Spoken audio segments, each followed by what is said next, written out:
Hello students, आप सबको मेरे यूट्यूब चैनल पे स्वागत है। तो इस वीडियो में ये छठवां क्वेश्चन है इलेक्ट्रॉनिक मतलब इलेक्ट्रिक फील्ड के टॉपिक के ऊपर छठवां क्वेश्चन है। ये एनसीईआरटी में एनसीईआरटी का भी क्वेश्चन है बेटा, और बहुत ये जो है ना बहुत बार एग्जाम में दिए हुए सीबीएसई और स्टेट लेवल में भी, हर स्टेट अलग अलग स्टेट में। तो मैं क्वेश्चन पढ़ता हूँ, यहाँ देख लो क्वेश्चन क्या है ये। An electron falls through a distance of 1.5 centimeter in a uniform electric field of magnitude 2 into 10 to the power 4 Newton per second per coulomb. The direction of the field is reversed, keeping its magnitude unchanged, and the proton falls through the same distance. Compute the time taken, okay, of fall in each case. Okay, contrast the situation with the free fall under gravity. तो ये question का meaning है बेटा, ये question का meaning क्या है बोलो तो, यहाँ पे दो सिचुएशन कंसिडर किया गया है। एक सिचुएशन ये है जहां पे इलेक्ट्रॉन फॉल हो रहा है, मतलब इलेक्ट्रॉन गिर रहा है यहाँ पे, ठीक है, जिसका चार्ज नेगेटिव है। तो यहाँ पे नेगेटिव अप्लाई करें, फिगर भी दिए हुए, आप फिगर एक क्वेश्चन में दिए हुए, मैं यहाँ पे अब ड्रा कर रहा हूँ, ठीक है। तो यहाँ पे नेगेटिव फोर्स मतलब नेगेटिव पोलैरिटी टॉप साइड में है, टॉप पोलैरिटी है, और नीचे जो है ना पॉजिटिव है। तो इसके वजह से क्या होता है यहाँ पे बेटा, यहाँ पे इलेक्ट्रिक फील्ड किधर रहता है, इलेक्ट्रिक फील्ड अपवर्ड रहता है, इलेक्ट्रिक फील्ड अपवर्ड रहता है। लेकिन यहाँ पे इसके बीच में, दोनों के बीच में यहाँ पे अट्रैक्शन फोर्स रहता है। तो ये अट्रैक्शन फोर्स कैसे देता है, ये अट्रैक्शन फोर्स डाउनवर्ड रहता है, ठीक है, डाउनवर्ड रहता है, ठीक है। तो यहाँ पे ये डिस्टेंस कितना है, यहाँ से यहाँ डिस्टेंस कितना है बेटा, डिस्टेंस कितना है, 1 कितना है बेटा, यहाँ पे डिस्टेंस 1.5 सेंटीमीटर है। ये डिस्टेंस कवर करने के लिए जितना टाइम लिया है वो हमको फाइंड करना है, ये हमको फाइंड करना है बेटा, ठीक है। तो सेकेंड केस में क्या हुआ, सिचुएशन सेम रखे लेकिन यहाँ पे पोलैरिटी चेंज कर दी, यहाँ पे पॉजिटिव था नेगेटिव कर दिए, और यहाँ पे नेगेटिव था यहाँ पे पॉजिटिव कर दिए, उल्टा कर दिया कनेक्शन। तब यहाँ इलेक्ट्रॉन के बदले में एक प्रोटॉन को लिए, इलेक्ट्रॉन के बदले में यहाँ पे एक प्रोटॉन फॉल हो रहा है। तो सेम सिचुएशन यहाँ पे इलेक्ट्रिक फील्ड, यहाँ पे देखो, यहाँ पे एक कंडीशन, तो यहाँ पॉजिटिव, ये पॉजिटिव रिपल्शन रहता है, ठीक है, ये पॉजिटिव रिपल्शन रहता है, ठीक है। तो यहाँ पे देखो इलेक्ट्रिक फील्ड डाउनवर्ड है, इलेक्ट्रिक फील्ड डाउनवर्ड है, ठीक है, इलेक्ट्रिक फील्ड डाउनवर्ड है, और यहां पे फोर्स भी डाउनवर्ड ही है क्योंकि पॉजिटिव है, फोर्स भी डाउनवर्ड ही रहता है, ठीक है, फोर्स भी डाउनवर्ड रहता है बेटा, इधर रहता है, रिपल्शन फोर्स रहता है ना, या पॉजिटिव रिपल्शन या नेगेटिव रिपल्शन रहता है, तो ये भी डाउनवर्ड ही रहता है। तो डिस्टेंस भी सेम है, कितना है बेटा, 1.5 सेंटीमीटर। तो यहाँ पे टाइम में भी अलग, क्योंकि यहाँ पे इसका मास अलग है, इसका मास का थोड़ा मतलब नहीं, मास का कुछ ये नहीं है, थोड़ा हैवियर है, ये लाइटर है, ये हैवियर है, थोड़ा सा नेग्लिजिबल। ये दोनों केसेस में हमको क्या करना है, दोनों केसेस में हमको टाइम टेकन टू फॉल और to cover this much distance, ये फॉल होने का एक टाइम कंसिडर करना है, और वो कंसिडर करके क्या करना है, हम जो फ्री फॉल का जो है ना कंसेप्ट, उसके साथ हम थोड़ा कंपैरिजन करना है। कॉन्ट्रास्ट का मतलब कि कंपैरिजन करना है। तो वहां पे क्या सिचुएशन था, यहाँ पे क्या सिचुएशन है, वो हमको कंसिडर करना है। तो यहाँ पे एक पॉइंट नेग्लिजिबल मतलब नेग्लिजिबल है। तो यहाँ पे देखो, जब बॉडी नीचे की तरफ फॉल होता है तो उसके ऊपर एक्सलरेशन ड्यू टू ग्रेविटी होता है ना, जी का वैल्यू, लेकिन यहाँ पे उसको कंसिडर नहीं करा। क्योंकि वो नेग्लिजिबल है बोल के कंसिडर नहीं करा, क्योंकि मास बहुत नेग्लिजिबल है ना, क्योंकि एक्सेलरेशन ड्यू टू ग्रेविटी मास के ऊपर डिपेंड रहता है, तो यहाँ पे दोनों का मास जो है ना बहुत नेग्लिजिबल है, तो इसलिए कंसिडर नहीं कर। तो अब हम क्या करना है इसके ऊपर, देखो सॉल्यूशन के लिए क्या करना है, देखो दोनों केसेस पे। फर्स्ट केस मैं यहाँ पे लिखता हूँ, ये फर्स्ट केस, यहाँ पे फर्स्ट बोल के लिख लो, यहाँ पे सेकेंड बोल के लिखो, ठीक है।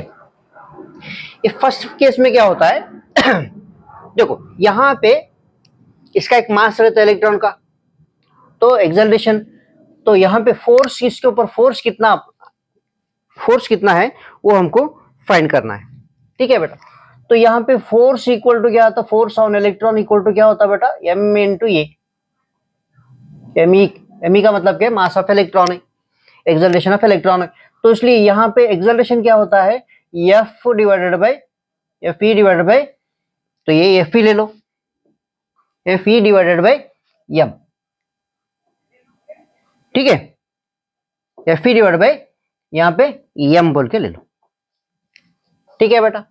चलो तो नेक्स्ट क्या करना है, देखो यहाँ पे जो इलेक्ट्रॉन हो या पॉजिटिव हो, तो यहाँ से जब स्टार्ट होता है तो इनिशियल वेलोसिटी क्या होता है बेटा, इनिशियल वेलोसिटी क्या होता है, जीरो होता है, इनिशियल वेलोसिटी जीरो होता है ना, इनिशियल वेलोसिटी जीरो होता है।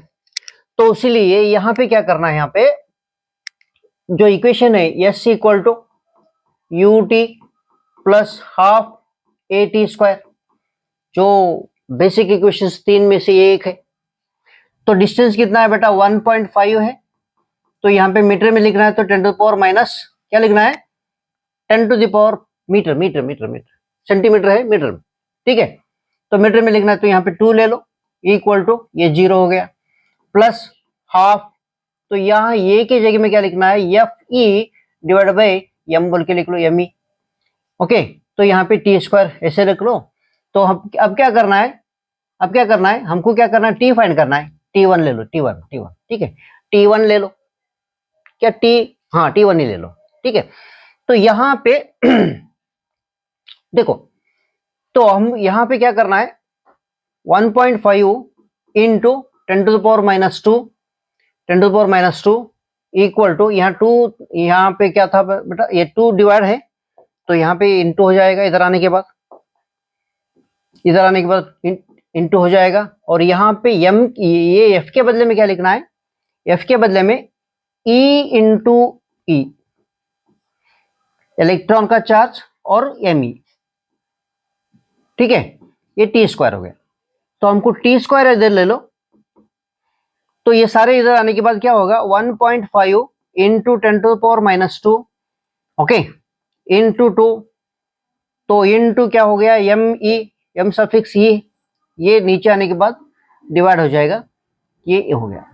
तो यहाँ पे वैल्यू सब्स्टिट्यूट कर लो, तो क्या हो गया, 1.5 into 10 to the power minus 2 into, okay, 2 into यहाँ पे इसका वैल्यू कितना हो, मतलब मास कितना है बेटा, इलेक्ट्रॉन का मास कितना है, इलेक्ट्रॉन का मास है 9.1 into 10 to the power minus 31 kg divided by, तो चार्ज कितना है, 1.6 into 10 to the power minus 19 coulomb. यहाँ पे इलेक्ट्रिक फील्ड दिया गया है, इलेक्ट्रिक फील्ड कितना है बेटा, 2 into 10 to the power plus 4 newton per coulomb. तो हमको टी स्क्वायर का ये आ गया, तो हमको टी का फाइंड करना है, तो टी का फाइंड करने के बाद हमको क्या होगा, ये अंडर स्क्वायर रूट ये इधर ले लो, तो सारे इसमें लिख लो, कितना है 1.5 into 2 into 9.1 into 10 to the power क्या हो गया, देखो ये -2 है, -2, तो ये -31 है, -31, ओके बेटा, डिवाइडेड बाई यहाँ पे 1.6 इंटू 2 इंटू, ठीक है, इंटू नहीं लिखना है, यहाँ पे क्या लिखना है हमको, इंटू नहीं आता है,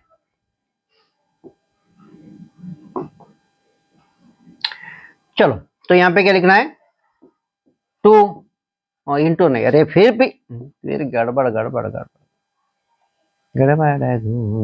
खोल बलमा। चलो तो यहाँ पे देख लो, ये 10 टू द पावर माइनस 19 है, ये प्लस है, तो ऊपर जाने के बाद ये प्लस हो जाएगा, प्लस 19 हो जाएगा, या माइनस हो जाएगा। ओके बेटा, ओके। तो यहाँ पे टोटली फाइनली डिवाइड करने के बाद हमको एक वैल्यू मिलेगा। तो ये वैल्यू है बेटा, स्क्वायर रूट में से बाहर आप निकाल सकते हो, उसमें टाइम वेस्ट करने का कोई जरूरत नहीं। 2.9 इंटू 10⁻⁹। तो यहाँ पे इसका वैल्यू कितना मिल गया बेटा? इसका वैल्यू मिल गया 2.9 इंटू 10⁻⁻9 सेकेंड। तो ये फर्स्ट मिल गया, मतलब इलेक्ट्रॉन फॉल होने का एक ये मिल गया।